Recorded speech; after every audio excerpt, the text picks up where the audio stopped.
Karibu, tunaendelea na Morning Trumpet. Kama tulivyokujuza, tutakuwa na wewe hapa hadi itakapofika saa 3 kamili asubuhi, ambapo tutapisha matangazo ya moja kwa moja ya bunge kutoka jijini Dodoma. Asubuhi tulivyofungua kipindi tulikujuza kidogo hapa, tuligusia kidogo juu ya tangazo na taarifa ambayo imetolewa na mamlaka ya vitambulisho vya taifa NIDA, ambayo imesema kuanzia Mei mosi mwaka 2025 basi itaanza kufungia namba zote ambazo vitambulisho vimetelekezwa ndani ya mamlaka hiyo. Pia mamlaka hiyo ilisema itaanzisha mpango wa utambuzi na usajili kwa watu wote walio na umri chini ya miaka 18 ambao kwa sasa hivi hawakupata nafasi hiyo. Sasa kwa wale ambao wamejiandikisha, vitambulisho vyao vimetoka, hawajaenda kuchukua, wanatumia namba ya NIDA, tunaelezwa kwamba wanatakiwa kuchukua vitambulisho hivyo itakapofika Mei mosi. Basi taratibu namba zitaanza kufungiwa, utahitajika kupelekua na kitambulisho au ukachukua kitambulisho.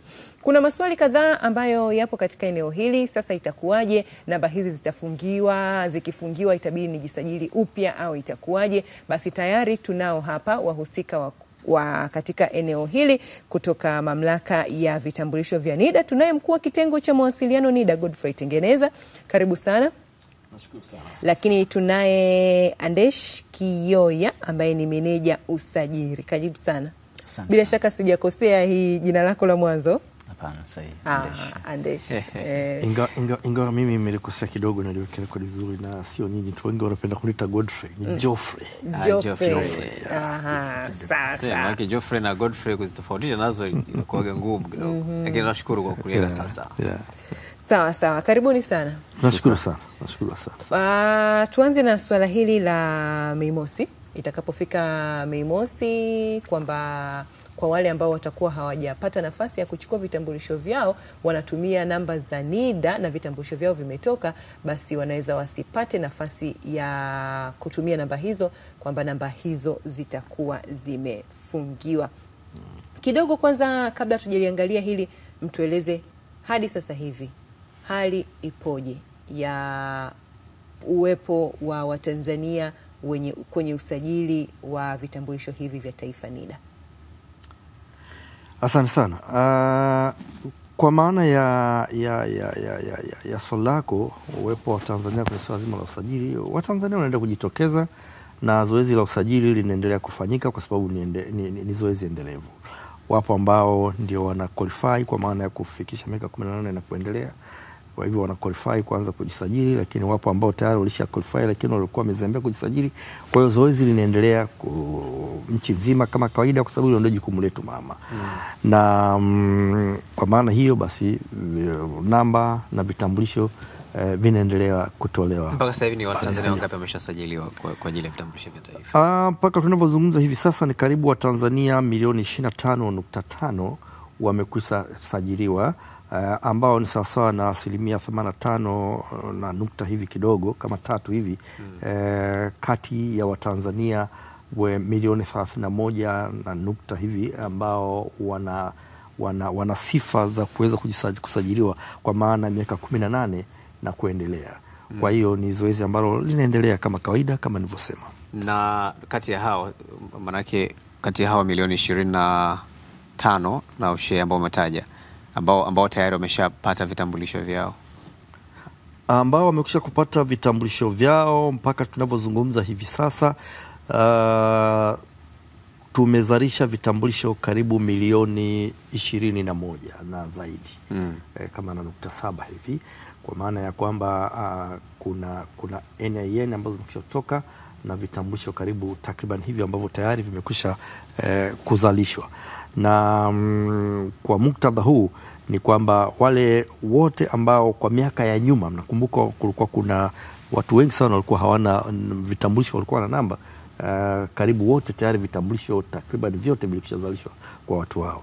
Kwa hiyo tunaendelea na watu wengine hawa wapi ambao tunawasajili na kutoa namba na vitambulisho. Haya, uchukuaji sasa wa vitambulisho, tujuze hapa meneja usajili. Na ni wangapi ambao hawajachukua vya kwao, yani viko mikononi mwenu bado? Asante sana ndugu mtangazaji. Tulifanya zoezi la ugawaji wa vitambulisho mkupuo ilikuwa 2023. ambapo asilimia kubwa ya Watanzania ambao walikuwa wamejisajili na kupewa namba walikuwa bado vitambulisho havijazalishwa. Kwa hiyo tukawezeshwa fedha na serikali, tukazalisha vitambulisho vya watu wote ambao walikuwa hawajapata na tukavipeleka kwenye ofisi zetu za kata. Tuligawa vitambulisho kwa wingi sana, lakini tukawa na vitambulisho milioni 1 na kidogo ambavyo vilibaki kwa wakati huo.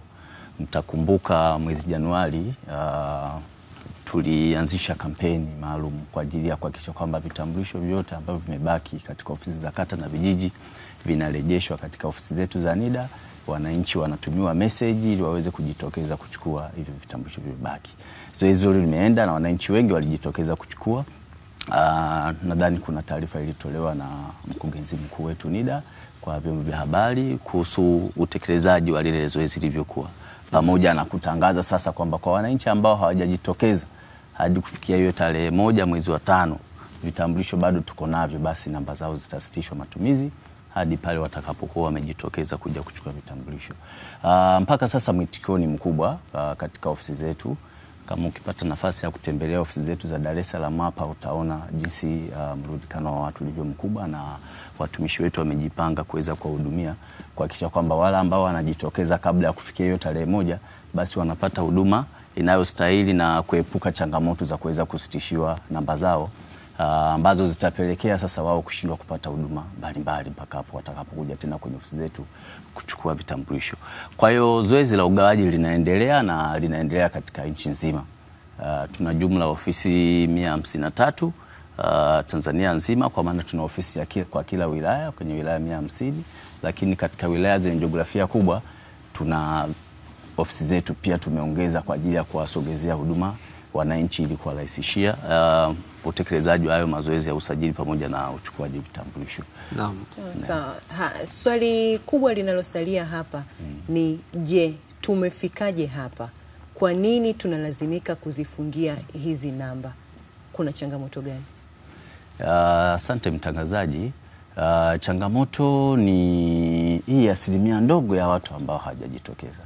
Na kama tulivyosema, serikali tayari imeshawekeza fedha kusajili, kununua kadi, kuchapisha hivyo vitambulisho, yote ni fedha imetumika. Ukibaki na kitambulisho hata kimoja katika ofisi yako ambacho kuna mwananchi alitakiwa akichukue aweze kukimiliki na kimsaidie katika huduma mbalimbali za kijamii na kiuchumi, inakuwa kidogo ni changamoto. Kwa hiyo kama serikali ni lazima kuangalia namna sasa ya kuweza kumlazimisha huyu mwananchi kuweza kufika katika ofisi zetu na kuweza kuchukua kitambulisho chake ili kiweze kumfungulia mianya ya kiuchumi na kijamii. Kwa hiyo ifikapo tarehe 1 hiyo mwezi wa 5 kama ilivyotangazwa, namba za utambulisho kwa wananchi wote ambao hatakuwa wamejitokeza kuchukua vitambulisho vyao na tayari wametumiwa message zitasitishwa hadi pale watakapokuwa wamejitokeza katika ofisi zetu. Sasa kwenye hizi message zinazotumwa, kuna message zinatumwa kwa namba za kawaida. Hizi ni za kwenu au ni za matapeli? Maki kwa mfano kuna message ambayo iko hapa naweza nikakuonesha. Sio kama unaweza ukaangalia. Ili utuambie kama ni message kama hizi zinatoka kwenu ama labda naona ulitoa hapo. Ngoja nikuonyeshe tena. Hapa. Sio kama utaweza kusoma. Tisere NIDA mpendwa, mteja itafungwa NIDA yako leo kutakuwa. Yes, nataja kuimalizia. Au ni matapeli. Yes, ni matapeli. Kwa hiyo na hii wananchi wajihadhari sana. Kwa sababu kumekuwa nao, hii inatoa mwanya kwa matapeli wengine kuingia hapo nani. Ukishara message hii nakwambia kwamba siku na kitu cha pesa, sijui nini, fanya hivi na nini, basi toa fedha sijui kwenye simu nani. Hiyo ni message. Kwa message zinatoka kwenye NIDA zinatakiwa zinakuwa na namba gani? Zinakwenda kwa mhusika mwenyewe kwenye simu yake ya mkononi. Maana hata hizi zinakuja wapi zinakuwa zimetoka kwa NIDA moja kwa moja. Yaani pale inakuja NIDA. NIDA na inakuja sio namba binafsi. Sio namba binafsi. Inakuja pale NIDA kabisa na inakwenda nenda kwenye ofisi yako. Na labda pengine nielezee kwa ufupi majibu mazuri aliyozungumza hapa kwenye swali lako kwamba kwa nini tumefikia hiyo hatima na hakuna njia rafiki ya kufanya hivi, kwa sababu matumizi ya hiyo namba yamekuwa yakiwasaidia hawa wananchi katika shughuli mbalimbali, katika mambo muhimu. Sasa mkisema mnaifungia namba yake, hamuoni kama mtakwamisha baadhi ya kazi ambazo zingekuwa zimefanyika? Asante sana. Ni kweli na umezungumza kwamba hakuna njia rahisi, hakuna njia nyingine rafiki, sijui nini, tumezifanya zote hizo, tumeexplore. Mtakumbuka na Wanagulakin ni hapa wote ni mashahidi. Nimekuja mara nyingi sana hapa wakati tumepeleka vitambulisho vijijini, kwenye serikali za mitaa, kwenye kata na kadhalika. Tukawa tunawatangazia hapa wananchi kwamba waende wakavichukue kule. Na matangazo yakafanyika kwa njia nyingi na hamasa ya aina mbalimbali na nini. Vitambulisho vikachukuliwa kule, lakini vipo ambavyo vilibaki, ambao kama ulikuwa unauliza vingapi vilibaki, 1,000,000 alisema mwenzangu hapa, 1,1.2 na 200,000. Vinatunzwa kule kwenye ofisi za mitaa na watendaji na nini. Tunashukuru walitusaidia sana hiyo kazi, lakini ilifika mahali sio kama muda mrefu na wakafanya hata utunzaji tena ukawa sio mzuri, vitambulisho vikaanza kwa kuna vinachakaa vinafanya. Lakini wakati tunaambia waende kule, tuliwaeleza ndani ya miezi 2 vikiwa viko kule vijachukuliwa tutarudisha. Lakini baada ya pale tunaenda kuacha tu na tukaenda kuhimiza watu waende. Bado TANAP ikawa sio ya kuridhisha, vitambulisho vinaenda kuwepo pale. Sasa tukafika mahali tukasema hatuwezi tena kuendelea hivi, tuvikusanye, tuvirudishe, tuvilete huku kwa ofisi za serikali za mitaa, watu wavifuate. Sasa baada ya hapo tukatengeneza utaratibu mwingine ambao tukadhani utakuwa ni rahisi kwa wananchi kujua kwamba kitambulisho kiko pale, ni kutuma message. Kwa hiyo tunasomesha kile kwa kila mwananchi ambaye hajachukua kitambulisho chake na ana namba yake anayotumia sasa hivi, iwe ni aliyojisajiliwa wakati ule au ni mpya ambaye anayo sasa hivi anaitumia, atapata ujumbe wetu. Kwa hiyo ile message yetu inamwambia kwamba ndani ya siku 30 upatapo ujumbe huu nenda kachukue. Kwa hiyo bado tumempa tena mwezi mzima. Lakini watu wengine wanapuuzia tu simply because kuna nini? Kuna namba anaitumia, anapata huduma zote, kwa hiyo haoni muhimu, anakuambia kesho. Amezungumza mwenzangu, hii ni fedha ya serikali, mabilioni yametolewa na serikali kutengeneza hizo kadi. Sasa hatuwezi kuvumilia hata kama zikiwa chache kiasi gani, 10, 20 au ngapi zinaenda kubaki pesa zika, ni fedha ya serikali. Kwa hiyo sasa tukasema tufungie hizi matumizi ya namba hizi, ili mtu akose huduma iwe ni motive ya kwenda yeye kufanya nini? Kuchukua kitambulisho chake. Akichukua namba inafunguliwa, wanaanza upya usajili. Akifika akichukua tu pale tu tunaiactivate, matumizi yanaendelea kama kawaida. Yes. Sawa. Na tumesikia kuna utaratibu wa watoto kupata vitambulisho kuanzia miaka 0 mpaka 18, kwa sababu unajua awali walikuwa hawapati vitambulisho kwa kuanzia miaka 18. Asante sana. Utaratibu ukoje, labda kwa ufupi tu tueleze. Asante. Mtafahamu kwamba hili lilikuwa ni agizo la Mheshimiwa Rais kwamba kuna jamii namba ambayo wananchi kuanzia mtoto anapokuwa anazaliwa anakuwa anasajiliwa na kuanza kupata huduma moja kwa moja na kutambuliwa moja kwa moja. Kwa hiyo hii haina tofauti na namba hii ya NIDA. Ni kama hii namba tu ya NIDA, lakini kwa sababu inaanza kutolewa kuanzia mtoto na anapozaliwa na kwa ajili ya matumizi ya huduma mbalimbali za kijamii, basi inaitwa hiyo jamii namba. Sasa utaratibu uliopo tu ni kwamba kuanzia mwezi wa 7 tutaanza usajili wa majaribio katika wilaya 3 ambazo ni wilaya ya Unguja Kusini, wilaya ya Kilolo Iringa na wilaya ya Rungwe Mbeya. Tutaanza majaribio majaribio ya pilot kwa ajili ya usajili ya watoto.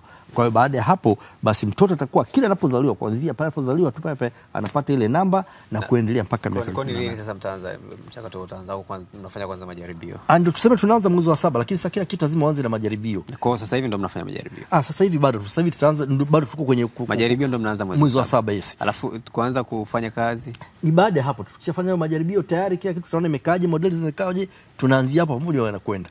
Kwa hiyo baada ya pale tutaeleza kwamba sasa usajili rasmi unaanza tarehe hiyo, lakini pilot tunaanza mwezi huu wa 7. Sasa pilot definitely inafuatia. Shukrani sana Tengeneza, tunashukuru sana. Nabii tukachukue vitambulisho sasa na watu wakachukua vitambulisho vyao kabla namba hazijafungiwa na hakuna malipo. Kwa kufupi tu, maana muda wetu pia umetuishia.